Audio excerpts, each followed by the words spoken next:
Taming the Beast. Programmed with we're not good enough, money doesn't grow on trees, you can't do that. The difference between what the educated brain is and what that inner voice is. Run from one post to the other, keep going back and forth hard as you can until you can't run any longer. 72 hours, complete silence, calming this down and start listening to the inside. Well, hello everybody, Dr. Ron Oberstein from Inside Out Living, and today I want to talk about what I call taming the beast. And when I say taming the beast, I've been getting, first of all, thank you for everybody who's just loved what we've been doing with Inside Out Living. And when we talk about listening to our inside, one of the greatest ways to illustrate that is by this definition called taming the beast that I learned from a great mentor of mine probably 40 years ago.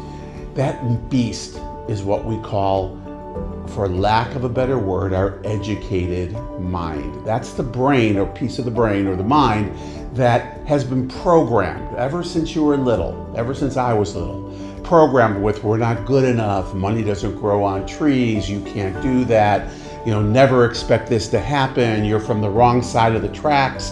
Whatever it is that we get programmed by some of our best teachers in the world, our parents, our grandparents, our school teachers, the people as we were younger, we were listening to them, that we were bringing in these messages. And believe me, let's first say as a caveat, they weren't saying this to make us not do well, all right? They meant what they were saying, and it's just something that kind of happens as we grow up. And I'm sure you've had the experience, right? Where you were sitting around doing something, talking with someone, saying something, go, oh my gosh, that was so-and-so, that was my mother. I said exactly what my mother would have said. You probably have that experience, or my father, or my aunt, or my uncle, or whoever it was from these great teachers, right? And we run with these programs. And these are the programs that hold us back. They hold us back from having what we want, getting what we want, not necessarily consciously, but for sure subconsciously. So I want to share with you, because people have been asking me, how do I start listening to that inner voice? I can't listen to it, right? Well, you have to first meet it, right? And the other piece is that educated brain that I just talked about, the one that's been programmed by our great teachers. I'm not saying that was bad. We need that educated brain. We do, right? But I want to be able to show you the difference between what the educated brain is and what that inner voice is. We'll call it the innate brain or mind. So let's just go into this. It's called taming the beast. And when I say that, I want you to picture a circus. And at this circus is a lion tamer. We've all seen this before, whether on television or in person. And of course, the lions are in their cages and he lets them out or she lets them out and they start doing it, and he's got the whip or she's got the whip. And the lion tamer is whipping up in the air, and those cats go in the exact formation that the lion tamer wants them to do. He's trained them to do that, right? But these same animals, if they weren't being trained like that, they would be the beast. They would attack that lion trainer if they were hungry or for whatever reason, if they were provoked. But they are tamed, and they can still be playful and still be outside and unpredictable in a place or a space where they're not in the taming zone, so to speak, right? So how do we do the same thing? How do we become this lion tamer with our educated mind? And that's what I want to show you. But keep thinking about that lion tamer. He knows everything that those lions are going to do. He knows them, he can see them, he knows when one's off a little bit, if he's got 5 lions in the ring, or if she has 6 lions in the ring and they're not in formation, and they know exactly what they have to do to bring them back in formation. And what I want you to do is understand that you can see the beast. I'm going to give you ways that you can be introduced to this beast, which is good, but we don't necessarily want to run from that beast all the time. We want to use it for certain levels of life that we want to live in. So how do we do this? Number one, the first thing, physical exercise. It's crazy, but physical exercise calms that beast down. Now, let me share with you what I'm talking about. Got it? Just picture this, okay? You came to my house and you're going, oh man, life is just terrible, right? I'm just not doing well in life. And I go, well, what's going on? And you say, well, my dog ran away with my cat, my kids are all over the place and they won't call me, and nothing's happening, nothing's flowing, all this stuff, I got all these issues going on. And I just go, whoa, whoa, whoa. And I look down at your feet and I see that you're wearing sneakers or running shoes. So I say, let's go outside for a second. I take you outside, right? And I go, you see these two light posts on the street? One and then another one probably about 25 yards away. And they go, yeah. I go, well, here's what I want you to do. I'm gonna have you run wind sprints from one post to the other, back again, keep going back and forth, hard as you can, until you can't run any longer. So you start running. And I don't know, everyone might be different, but I know for me it'd probably be under a minute, but let's just say it's a minute and a quarter, and you just can't run anymore, right? You're just totally, you're exhausted, you're gassed, you can't run. At that moment, are you thinking about all those problems that you had going on in your head? Of course not. In fact, when I ask people, what do you think about? They usually say, sucking oxygen, right? But it's incredible how physical exercise wipes out that mind, right? The educated mind. So that's one way of doing it, right? By moving like that. The other thing that does that is meditation. So now we'll go to the opposite end where we get quiet and we just start listening within, right? And we kind of still our mind. That's a really good way of doing it too, right? So they start getting more quiet and our mind starts being open to that inner voice, which we're not used to. Most people, when you shut off their mind, if you put them into a retreat, just picture this, right? Where you're not talking for, let's just say, 72 hours, complete silence. You could be with other people, complete silence. What happens in that silence? Usually they'll say the first 12 hours, 14 hours, as long as they're awake, is just crazy. That mind is just talking to them and talking. Why are we doing this? What is this about? Yada, yada, yada. I don't need to do this. This isn't right. You don't have to do this. We can go, and you all know what I'm experiencing. Let me give you an experience. For any of you who ever started eating well, whether you wanted to eat better, diet, stay away from certain foods, maybe knock sugar out, whatever it might be for a period of time. And you kind of fall asleep on the couch. Just picture this scenario. It could be anywhere, chair or couch. And then around midnight or 12:30, you wake up and you're going to go in your bedroom. And it's so crazy how you're on a program and you go over to the kitchen or the pantry, you open the door, you look in and see that piece of something, you know what I'm talking about, and you then take it and you're in somewhere in your mind, you're going, we're not supposed to be eating that, but that beast takes over and you reach in and you eat it. And when you eat that, I immediately, because I've done this many times, I immediately get this guilt of why did I do that? I'm not eating that, right? And then I just walk off and go to bed. Well, the beast took over. It said, no, I'm the boss around here. And that's what happens subconsciously in our lives. So when we start to tame that beast, the next thing you know, at that quiet retreat, after 12 hours, all of a sudden it starts to simmer down because you're not giving it attention. You're not feeding the beast. You're not allowing it to change you so that you can start speaking. And then it just starts to calm down. And as it calms down, then that inner voice starts speaking. And you start getting these amazing ideas. You know what I'm talking about? You wake up in the middle of the night and you have this phenomenal idea. My gosh, we should do a pet rock. Put it in a box. Very simple. Whoever came up with that idea wasn't thinking about that idea for 28 days, it just kind of hit them and boom, what a classic thing. Or I love the book, Everything a Woman Knows About a Man. And when you open the book up, there's nothing on the pages.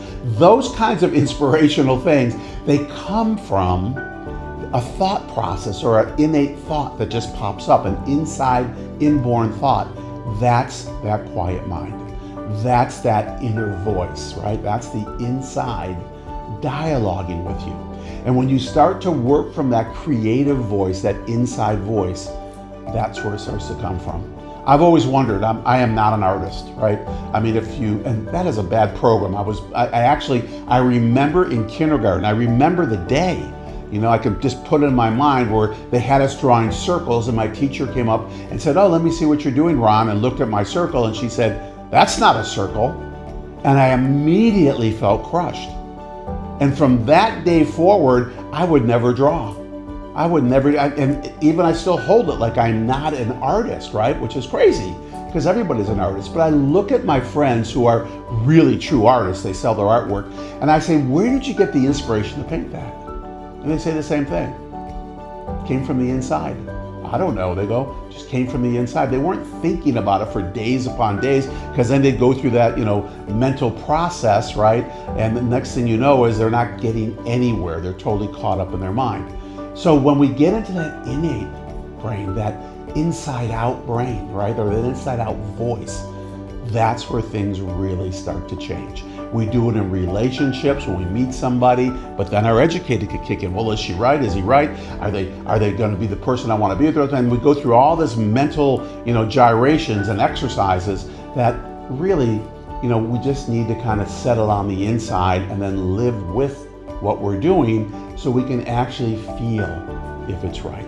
We can tame the beast in many different ways, but I want you to understand the beast. I'm going to give you a final example. I'll tell you something that I was doing with the people that I was coaching. I coached for years and years and years, doctors. And anyone who came to coach with me, the first thing we did from day one, they had a 30-day exercise they had to do. And here it was. They woke up at 4:30 in the morning. Got it? 4:30 in the morning, when things are quiet, our inside voice can speak and we can hear it, right? So 4:30 in the morning they woke up. I'm not telling you to do this. I just want to give you an example. Got it? And from 4:30 to 5 o'clock for 30 minutes, they had to exercise. And I mean exercise. They had to aerobically, they had to get their heart rate up. They had to really push themselves, right? From whatever limit they're at, push themselves so they got quiet. Then, after 30 minutes, that was it. They had to stop. They had to come inside or wherever they were, stay outside, doesn't matter wherever part of the country they were in, and they read for 30 minutes. Now, they didn't read like novels and things like that. They literally started reading positive books, right? Something that was positive. I could think of authors that I can talk to you about, Jonathan Livingston Seagull, John Maxwell, but they were reading positive books, something that would fill them up positively, right? That was really good, not like a suspense novel or something like that. They weren't reading the news, right? And then after 30 minutes, they then went for their last 30 minutes, and that was, they just sat quietly and they visualized. For these doctors, they got to visualize their offices. They got to visualize people coming in. They got to visualize the care that they were delivering. Whatever it is, whatever they were looking to do or hone in on. Maybe I want to be better at what I do. So they would see themselves in their mind's eye, right? For 30 minutes. And after that, they can go back to sleep. They can do whatever they wanted to do. But it was 90 minutes, right? 4:30 in the morning till 6 o'clock in the morning, they were done. Here's the deal. If they went 6-7 days and missed a day, no problem. They went back to day one. They had 30 days in a row that they had to complete. Now, why did we do this? Because that educated mind would start to push them, right? After 3 days, they go, "Oh, what's Ron talking about? It doesn't matter. I mean, we can go till 5 o'clock and get up at 5. Oh, okay. So you get to set your own rules then. See how the educated mind gets to win. That's all it wants to do, by the way. It just wants to prove itself right. So 30 days. I had people stop, or not stop, but they go off course at 5 days, at 10 days, at 20 days. I had one gentleman went 28 days. And on the 29th day, he didn't wake up. 28 days straight. And so when he told me this, and we were talking about it, and I said, well, let me ask you a question. Do you ever almost get to your goal, or whatever it is you're looking to do, and then somehow you don't do it? You get sabotaged. And literally he stopped. It was probably close to 40 seconds on the phone, 30 to 40 seconds where there was silence. And I just let the silence be there. And then he said, after 30 or 40 seconds, I do it all the time. He got to see a pattern of how that beast controls what he wants to do. Follow me? So the next thing you know, he went out, did 30 days straight, right? After his 28th day, missed on the 29th, started again, did every single day. And I have to tell you, the success in his life just multiplied because he was finally in charge. We don't want to kill the beast. We want to tame the beast. So when you need it, it can work for you because here's what's happening. It wants to win. I'm not eating sugar for 30 days. And it starts saying, well, that's crazy. You can have something. I mean, sugar, at least let's have a soda or let's have this, or it's not like pure sugar, and it gives you all these excuses. You try some of this and you'll see it, right? And all of a sudden you break down, or you don't break down, but it takes over and you go and you have that sugar. And you know what it says? See, I told you we'd have sugar because it won. It won. But the minute you tame it like he did, and if you ever chose something like this, then you would do the same thing. What happened was this, his educated finally said, that beast finally said, you know what? You want to do 30 days? Fine, we'll do 30 days. And guess what? You'll do the 30 days, and you know what it'll say at the end? See? Told you we'd do the 30 days. It just needs to win. Let it win. You see, I want it to win. It supports you in what you're doing. That's the difference. Physical exercise, meditation, other ways that you may know, right? That you can start to quiet that mind, and all of a sudden things start happening. My wife would tell mothers, especially with 2, 3 kids, even one kid, they go, I'm just going crazy, I get all this afraid. She said, take a day and be silent. Well, I can't do that. Yes, you can.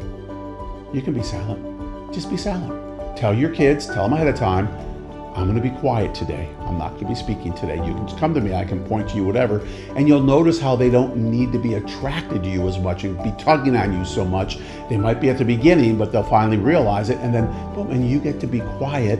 And then you'll hear that educated, but get to the place where it finally calms down. And that's what I'm talking about. See, that inner voice is so powerful. That inner voice loves you. That inner voice is that voice that will make things happen for you that you could never imagine. Because that's the voice that sees the world. That's the voice that creates your reality.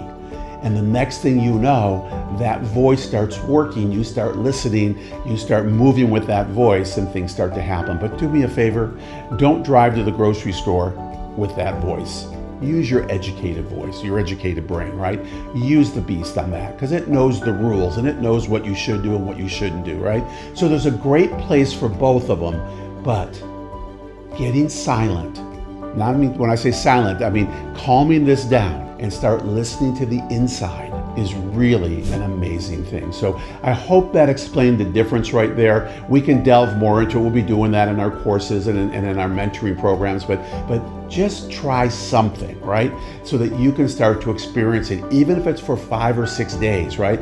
The first thing, just get up in the morning and go exercise hard. And next thing you know, you'll be, wow, I'm not hearing that, right? And just sit calmly afterwards and see what's there, right? But don't set yourself up so that it's a failure, because it's easy to do that, and that's not what we're looking to do. Meaning you're late for work, so you go and you do your run, and then the whole time you're doing, you're getting ready for the office or wherever you're going to. The next thing you know, you're thinking, oh my God, I got to do this. Just take it on a time that you can make yourself have that space to go within. Cool. So that's what I wanted to share with you today.